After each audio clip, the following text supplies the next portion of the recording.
ಶ್ರೀ ಪರಮಾತ್ಮನೇ ನಮಃ.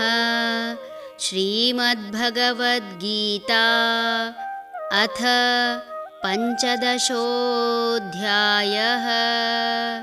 ಪುರುಷೋತ್ತಮಯೋಗಃ.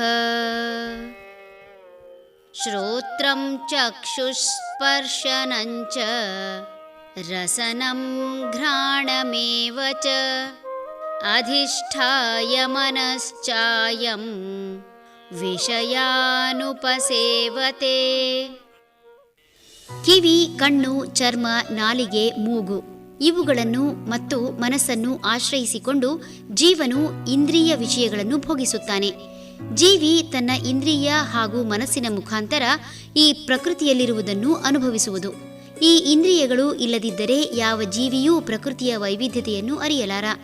ಪ್ರಕೃತಿಯಲ್ಲಿ ಪರಿಮಳದ ಜೊತೆಗೆ ಆಹ್ಲಾದಕರ ವಾತಾವರಣವಿದ್ದರೆ ಅದರ ಅನುಭವವೇ ಬೇರೆ.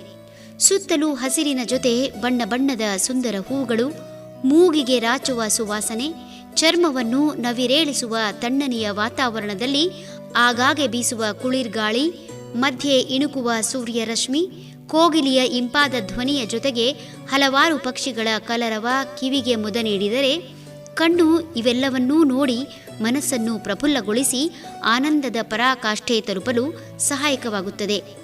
ಕೇವಲ ದೇಹ ಹಾಗೂ ದೇಹದಲ್ಲಿ ಜೀವ ಇದ್ದರೆ ಸಾಲದು. ಪರಿಸರದಲ್ಲಿ ನಡೆಯುವ ಆಗು ಹೋಗುಗಳನ್ನು ತಿಳಿಯಲು ಇಂದ್ರಿಯ ಹಾಗೂ ಮನಸ್ಸು ಬಹಳ ಮುಖ್ಯ. ಜೀವಿ ಇಂದ್ರಿಯ ವಿಷಯಗಳಿಗೆ ದಾಸನಾದರೆ ಭೋಗಿಯಾಗುತ್ತಾನೆ.